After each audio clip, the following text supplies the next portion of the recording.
Hey guys, thank you for watching. Today just a short video about my RGT Challenger, because I had some requests about how to disassemble the light bucket and how you can change the LEDs inside here.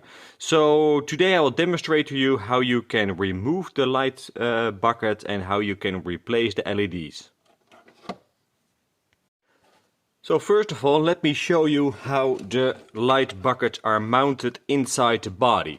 So as you can see underneath here, you've got your LED wire and you've got one little hex screw over there. So only this tiny hex screw is holding the light bucket to the body itself. So we are going to start with removing that little screw. So, when you have removed that screw, you can access the light bucket more easily. And let me show you how to open the light bucket. So, if you look at the back, you have some little holders over here. When you're taking a little flat screwdriver, you can put it underneath there and just open it or just move it out of the way, just like this. You see? Now it's getting undone. Also to the other side, and then the little end cap can be removed. If you look at the end cap, you will see some tiny hooks. There's a bucket, but let me refocus here. Do you see that?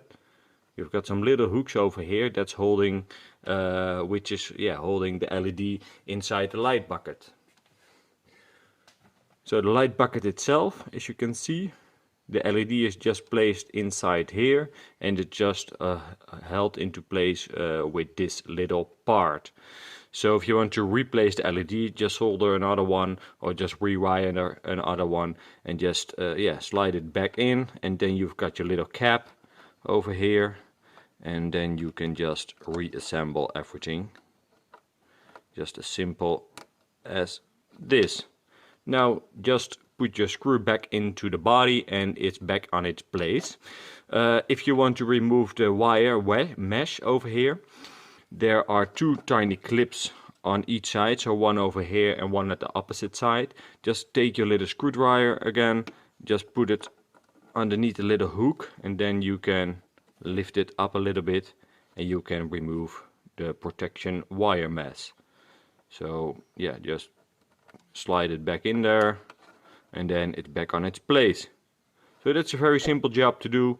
So if you want to replace the LEDs, this is how you can access the LEDs. Alright guys, that was just a short video for today. If you got any questions or suggestions, please leave a comment below, and please do not forget to subscribe to my channel. Bye bye!